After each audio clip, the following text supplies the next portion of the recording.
Почитувани гледачи, вие сте со уште едно ново издание на отворената програма на телевизија Морис. Размислував во претходниот период кого да го поканам во отворената програма на телевизија Морис и ми падна на памет да го поканам мојот колега кој што работи во основното училиште Дебрца, просветен работник, Пере Ристевски. Пере Ристевски е роден на 13.7.1977 година во Струга. Всушност тој, покрај тоа што е просветен работник, пишува и поезија, значи е поет и има завршено факултет за учители и воспитувачи во Битола. Професионалната кариера му е, значи како што спомнав, учител, но предходно, пред вработувањето во основното училиште Дебрца, тој работи како учител во основното училиште Свети Климент Охридски во Охрид. Исто така, неговата историја е тоа што тој беше член и раководител на истражувачки тим во проектот Воспитанието на младите, учениците во Охридски туристички летен амбиент, поддржан од локалната самоуправа од Охрид, и раководител на оперативно-истражувачки тим. Во вашата прва стихозбирка, која што може да ја видите на малите екрани, Гревот на првата љубов, тематска определба е љубовта. Да. Добро. Кога го создававте ова дело, дали чувствувавте слобода на вашите чувства? Да. Што мислите, дали во ова денешно материјално време љубовта го има истото значење како и во минатото, во претходниот период? Добро. Дали за вас љубовта во овој 21 век може да е порок? Не. Според вас, кога љубите, чувствувате дека грешите. Ве цитирам од вашата песна Грешници. Викате: не е грев некого да сакаш. Не е грев некого да љубиш. Може би се сомневам. Зошто се сомневате? Пардон. Љубовта како природна и биолошка појава представува енергенс или агент што се случува меѓу младите. Така. Меѓу двајца заљубени, да го наречеме. Да. Според тоа, велам, може би се сомневам, зашто не е грев да љубиш, туку грев е да не знаеш дека си љубен. Така. Според вас, кој е грешник? Оној што љуби, дава, или оној што само зема, ама не возвраќа љубов? Тука нема никаква дилема. Така. Оној што не ја возвраќа љубовта, затоа што оној што несебично се вложува во љубовта, тој е пон со добрина, Така. тој е пон со надеж, тој во се верува, тој се претрпува. Така. За вас погледот е љубов и казна, радост и страв. Кога љубите, дали стравувате Ристевски? И тоа како? Така. Да, стравувам од моите амбиции, зашто само тие може да надвладеат со емоциите и разумот. Така. Во вашата втора стихозбирка, Крајпатни ветришта, имате песна за верност. Дали неверноста е зло? Да, неверноста е зло. Така. Таа злобност ја плаќаат и двајцата заљубени. Цената, значи, ја плаќаат и двајцата. Така. Па нели љубовта не познава граници? Не познава за оној што го ослепила. Па на здрав вид е слепец. Така. Додека творите, дали се појавуваат кај вас наплив на силни емоции? Па вака се. Моите чувства ги облагородуваат стиховите. Благодарение на тој наплив на силни чувства, успевам да ги спојам духовното и телесното. Така. Сонот и јавето. Возможното и невозможното. Така. Љубовта сама доаѓа или треба да ја побараме? Што мислите? Љубовта никогаш не престанува. Така. За да дојде треба да ја побараме. Така. А кога ќе ја побараме, таа самата ќе дојде. Така. Велите, јас сум око што им намигнува на сите копнежу мои. Во песната копнеш. Се чувствувате како љубовен грешник? Не. Не. Добро. Крајпатни ветришта е поделена на 3 циклуси. Зошто?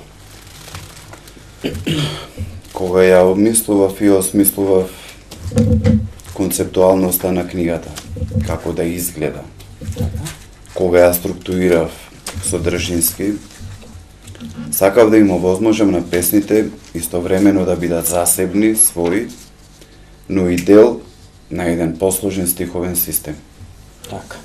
Имате објавувано своји прилози во едукативните списанија, Воспитни крстопати и Просветен работник.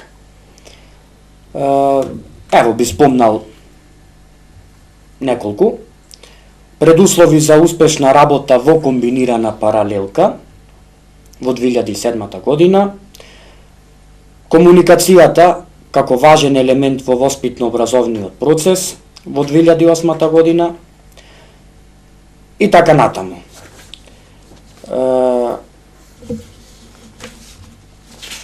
Може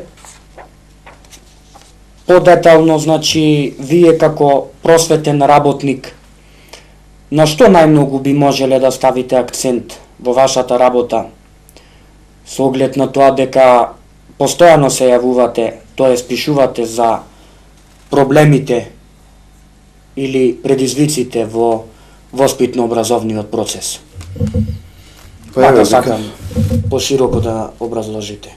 Да, па ево би кажал неколку збора за првиот наслов што го прочитав, тоа се предуслови за квалитетна работа или успешна работа на наставникот во комбинирана паралелка. Така. Бидејќи јас работам, како што најавивте во почетокот, во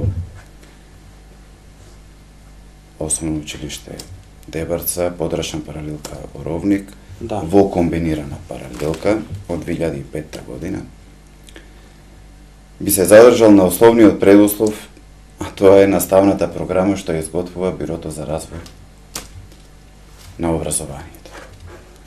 Имено, кога би се зела во предвид формата на работа во комбинираните паралелки и незината специфика на реализирање, бидејќи и самото име е специфично, самото по себе, Да. тогаш квалитетот на наставата во комбинираните паралелки би бил на многу повисоко ниво од сегашниот. Ево сега, например, ќе земеме пример, еден еклатантен пример. 4-то деление, наставна тема, општина, наставна единица. Граѓанин, имаме тука проблем во самава поимологија. Прво, жителите што живеат во село се нарекуваат мештани, а не граѓани. Така. Значи, децава што живеат во село ќе треба да учат за граѓани. Така да нема некоја усогласеност во терминологијата, односно во самиот концепт на изготвување на програмата за комбинираните паралелки. Кога би се случило, кога би се формирал тим и кога би изготвил програма што ќе соодветствува на условите за работа во комбинираните паралелки, јас мислам дека степенот на успешност би се кренал на многу повисоко ниво, не само во наставниот процес, туку и кај самите наставници што го реализираат истиот. Така. Добро, да се вратиме, сакам повеќе на вашиве две стихозбирки. Поконкретно, ево, на првава стихозбирка, значи, за читателите, што мислите, што е она што ќе ги, да речам, ќе ги примами за да ја земат вашава книга и да ја прочитаат? Што е она најкарактеристично за оваа книга, најкарактеристичен белег што ќе ја натера читателската публика за да ја прочитаат вашава книга? Самиот наслов. Така. Самиот наслов е бренд за самата содржина во книгата. Така. А за вторава книга, веќе што е објавена? Омотот. Така. Добро. Дали е пуштена во продажба, значи првата и втората книга, дали се достапни за читателската публика, да ги запознаеме гледачите на телевизија Морис? Видете вака, јас не сакам да профитирам од моите непреспани ноќи додека сум творел. Така. Книгите не се за продажба, но слободно можам да подарам неколку книги на оној што ќе се јави или ќе изрази желба за да ја има. Да. Посебно втората книга. Да. Финансиските средства ме интересира од кај ги црпете, за бидејќи денеска во денешно време да објавиш книга е навистина малку потешко. И не само тоа. Не се само финансиските средства. Да. Туку и пробивот на самата книга во општествените и културни слоеви. Така. Така. Денеска поезијата е малце потисната, така да речем. Се јавува прозната поезија, се јавува краткиот расказ. Така да поезијава го зазема своето место онаму каде што била и онаму каде што треба да биде. Околу финансиските средства нема што тука, јас сам се финансирам. Така. Мислите дека поезијата во денешно време е потисната од младата читателска публика? Ево конкретно да стане збор за Охрид. И не само поезијата. Така. Воопшто, читателската публика и ја има и ја нема. И таа самата сака да ја има и сака да ја нема.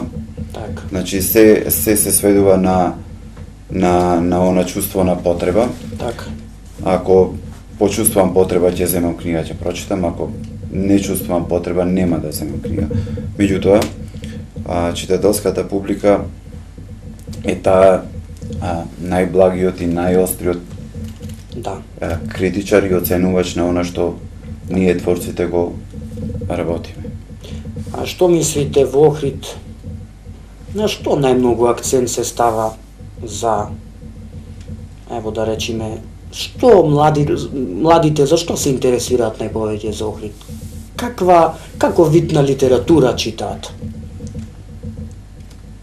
Кога истражува во проектот воспитанието на младите во летен туристички така, го спомнавме тоа, кој се случи за прв пат во Европа, не само во Македонија, туку во Европа. Да. Кога отидов во библиотека да разговарам со тамошните предпоставени и вработени, бидејќи еден дел од проектот ја зафаќаше и библиотеката,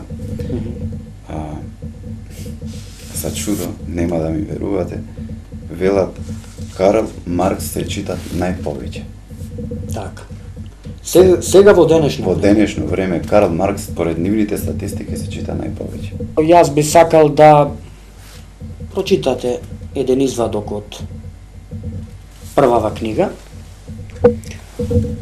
Гревот на првата љубов. Одберете вие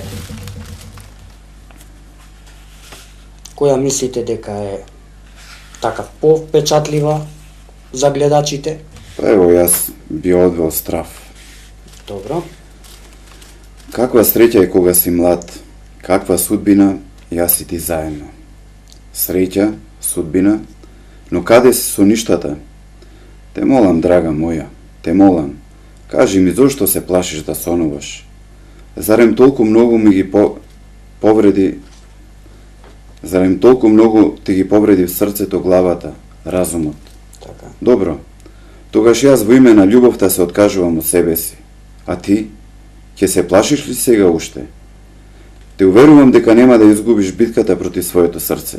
Не плаши се. Те уверувам дека нема да дозволам да ја избришиш судбината од своите раце. Не плаши се, мила моја, ти си храбра. Знаеш ли дека никој досега не успеал да ја реши загадката дали љубовта ќе направи судбината да замине или пак судбината ќе направи љубовта да замине? Не плаши се, мила моја, ти си храбра, а јас страмишлив. Така. Навистина многу убава поезија. Вие бидејќи работите, значи, во основно училиште, дали кај учениците е присутна поезијата? Дали ја сакаат поезијата или некако постепено одат кон некои други попрактични појави, бидејќи ова е ставено само на лист хартија? Што мислите околу тоа? Бидејќи се наметнува едно модерно образование, бидејќи се наметнуваат преведени литератури или учебници од странство, бидејќи се наметнува модерна поезија во образовниот, односно наставниот